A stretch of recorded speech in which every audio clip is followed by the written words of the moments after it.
नमस्कार, आप सभी सुन रहे हैं सुजस आवाज राजस्थान में प्रदेश की अहम खबरें।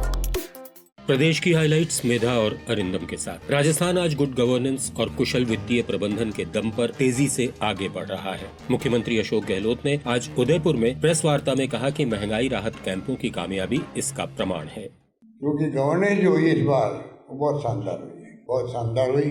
पांचों बजट मैंने पेश किए, एक बजट में हमने टैक्स नहीं लगाया, बिना टैक्स के बजट पेश किए। वित्तीय प्रबंधन शानदार किया। इस कारण से हम ये महंगे राहत शिविर लगाने में कामयाब हो रहे हैं। अगर वित्तीय प्रबंधन नहीं होता हमारा तो शायद ये संभव नहीं होता कि हम लोग महंगे राहत शिविर लगाते। महंगे राहत शिविर एक इतिहास बन गया राजस्थान के अंदर। महंगे राहत शिविर हिंदुस्तान में ऐसे कभी नहीं लगे। सीएम ने कहा कि मूलभूत जरूरतें पूरी हो तभी खुशहाली आती है। जरूरी है कि जो बेसिक नीड है लोग, रोटी कपड़ा मकान, वो बेसिक नीड लोगों को मिले।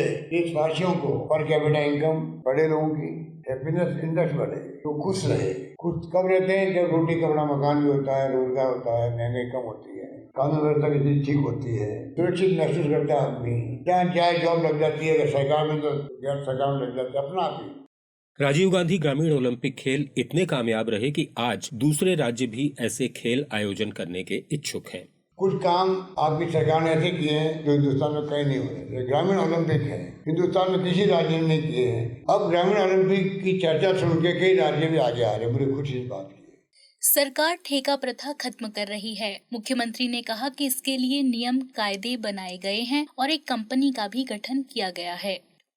बहुत बड़ी घोषणा मैंने करी है, ठेका प्रथा खत्म कर देगी राजस्थान। आगे हम सरकारी कंपनी बना रहे हैं, एक्स सर्विसमैन की बनाई कंपनी।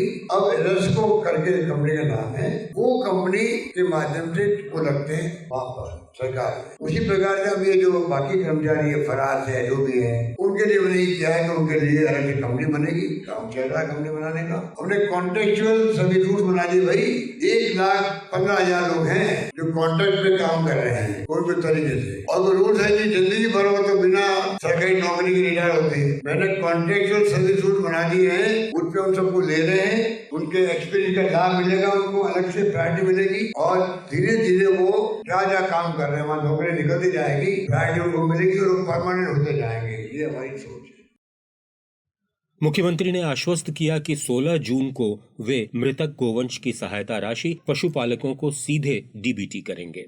IT का जमाना है, 80,000 हमारे लगे हुए ये आपके ई मित्र कितनी सर्विस दे रहे हैं वो IT बेस से। तो मैंने भी एक बटन दबाया, 3-4 मिनट में पूरी राजस्थान में 16 लाख महिलाओं का पैसा मार देखते देखते पैसा आ गया हमके पास। अब मैं 16 तारीख को जो लंपी रोग में गाय मरी है, हिंदुस्तान में कोई नहीं कर रहा है, 40,000 रुपये एक गाय का हमको डीबीटी कर रहे हैं। 16 तारीख को देखिए गाय मर गई है, उनको डीबीटी से उनके खाते में 40,000 रुपये पहुँच जाएंगे। आगे काम दे दो योजना शुरू कर दी, 2 गायों के लिए बीमा कर रहे हैं, प्रीमियम सरकार दे रही है। उदयपुर बेहद खूबसूरत शहर है, इसका जादू बना रहे, इसके लिए मुख्यमंत्री ने अवैध खनन रोकने की बात कही। ये पहाड़ कोई इलीगल माइनिंग करे या कुछ कर रहे हैं, तोड़ रहे हैं, ये नहीं होना चाहिए। इसकी खूबसूरती बनी रहे उदयपुर में। उदयपुर की खूबसूरती बनना स्टेट के इंटरेस्ट में है, खाली उदयपुर के इंटरेस्ट में नहीं है। कई देशों की इकोनॉमी पूरी मुल्कों की वो टूरिज्म पे चलती है, और ये हमें कुदरती देन है, प्रकृति की देन है उदयपुर। इसका पूरा ख्याल रखेंगे, इसकी ब्यूटिफिकेशन का भी, इसके विकास का भी। इसलिए मैंने दुआ योजना थर्ड फोर्स बिना मांगे मैंने अभी बजट में घोषणा करी है, थर्ड फोर्स। मुख्यमंत्री ने उदयपुर दौरे में जनाना अस्पताल के पुराने भवन का जायजा लिया और इसका जीर्णोद्धार और नवनिर्माण गुणवत्ता के साथ समय पर पूरा करने के निर्देश दिए। उन्होंने कहा कि राज्य सरकार ने इसके लिए 50 करोड़ रुपए स्वीकृत किए हैं। सीएम ने सुबह सर्किट हाउस में जन सुनवाई भी की और अधिकारियों को लोगों की समस्याओं का निस्तारण जल्द करने को कहा। आपको ये भी बता दें कि सीएम ने कल उदयपुर के सैटेलाइट हॉस्पिटल परिसर में पूर्व मंत्री स्वर्गीय खेमराज कटारा की मूर्ति का अनावरण किया। इस मौके पर उन्होंने अस्पताल में 5 करोड़ की लागत से विभिन्न विकास कार्य करवाने और 100 बेड बढ़ाने का ऐलान किया। और अब एक महत्वपूर्ण घोषणा। मैं चाहूँगा कि आज मुबारक मौका जयंती याद करते हैं तो मन में भाव पैदा होते हैं कि किस प्रकार से वो जमाना रहा होगा, किस प्रकार से बचपन से पढ़ते आ रहे घास की रोटियों की कहानी है, किस प्रकार से उनका जो शौर्य पराक्रम था, जो मैंने कहा कि उनके गाथाएं घर घर के अंदर घुसती है। तो मैं चाहूंगा कि एक ऐसा बोर्ड महाराणा प्रताप जयंती के अवसर पर वीर शिरोमणि महाराणा प्रताप मोर्च की घोषणा करता हूँ। ये थी मुख्यमंत्री की 22 मई को प्रताप जयंती पर उदयपुर में की गई घोषणा, जिसे आज उन्होंने अमली जामा पहना दिया। सीएम ने बोर्ड बनाने के प्रस्ताव को मंजूरी दे दी है। बोर्ड में अध्यक्ष, उपाध्यक्ष और 7 सदस्य होंगे। सचिव और कार्यकारी स्टाफ अलग से होगा। प्रदेश में सड़क दुर्घटनाओं पर अंकुश लगाने के लिए जिला स्तर पर रोड सेफ्टी टास्क फोर्स बनाई जाएगी। परिवहन और सड़क सुरक्षा विभाग इस फोर्स का प्रशासनिक विभाग होगा। मुख्यमंत्री ने विभिन्न विभागों के अधिकारियों को शामिल करते हुए इस जिला फोर्स के गठन को मंजूरी दी है।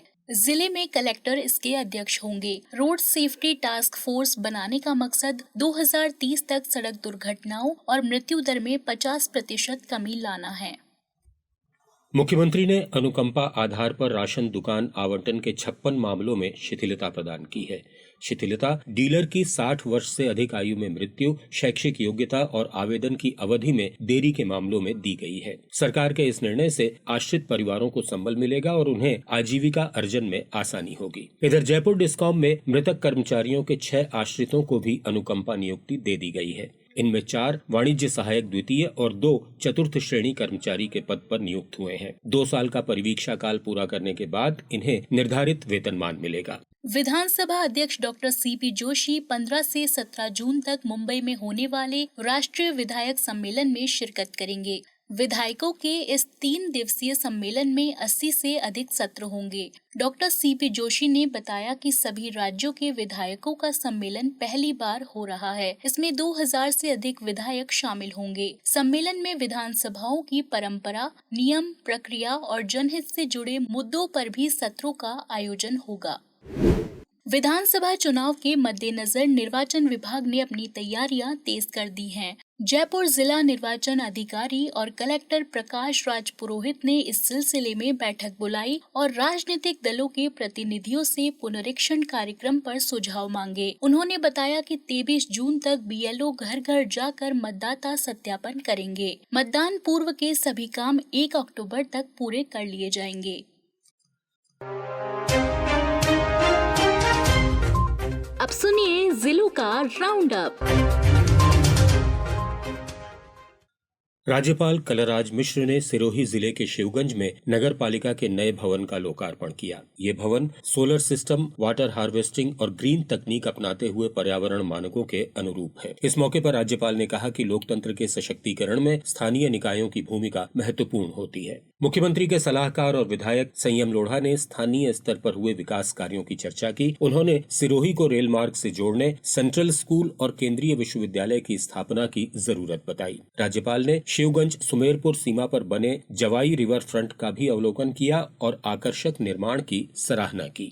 उद्योग मंत्री शकुंतला रावत ने अजमेर में जिले से संबंधित निवेश प्रस्तावों की समीक्षा की। बैठक में आरटीडीसी अध्यक्ष धर्मेंद्र राठौड़ भी मौजूद रहे। उद्योग मंत्री ने कहा कि इन्वेस्टमेंट समिट के दौरान करीब 21,000 करोड़ के 325 MOU हुए थे। इनमें से 148 धरातल पर उतरे हैं। 60 उद्यमों ने तो काम शुरू भी कर दिया है, जबकि 80 की स्थापना प्रक्रिया चल रही है। इन सब से 72,000 से अधिक लोगों को रोजगार मिलेगा। सूचना और जनसंपर्क राज्य मंत्री अशोक चांदना ने बूंदी जिले के आकोलिया और रेण के पास 1300 बीघा में बन रही गौशाला का निरीक्षण किया। उन्होंने महीने भर के अंदर फेंसिंग करा लेने के निर्देश दिए ताकि गौशाला आधुनिक स्वरूप में सामने आए। इस मौके पर जिला कलेक्टर और नगर परिषद सीईओ भी मौजूद रहे। विधायक राजकुमार गौड़ ने श्रीगंगानगर में सद्भावना नगर सेक्टर 2 और सेक्टर 4 के पार्कों में ओपन एयर जिम का लोकार्पण किया। इस अवसर पर उन्होंने ओपन एयर जिम को सेहत का तोहफा बताते हुए कहा कि राज्य सरकार विकास के साथ साथ शिक्षा और स्वास्थ्य पर बेहद गंभीरता से काम कर रही है। इसी का परिणाम है कि श्रीगंगानगर में शिक्षा के क्षेत्र में काफी काम हुए हैं। स्वास्थ्य के क्षेत्र में मेडिकल कॉलेज के बाद नर्सिंग कॉलेज की शुरुआत हो गई है।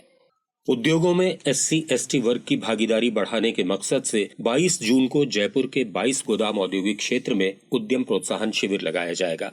जिला उद्योग केंद्र की महाप्रबंधक ने बताया कि इस शिविर में आवेदकों का मार्गदर्शन करने के साथ ही उनकी कठिनाइयों का निराकरण भी किया जाएगा। बैंक भी पात्र आवेदकों को उद्यम लगाने की स्वीकृति प्रदान करेंगे। नमस्कार।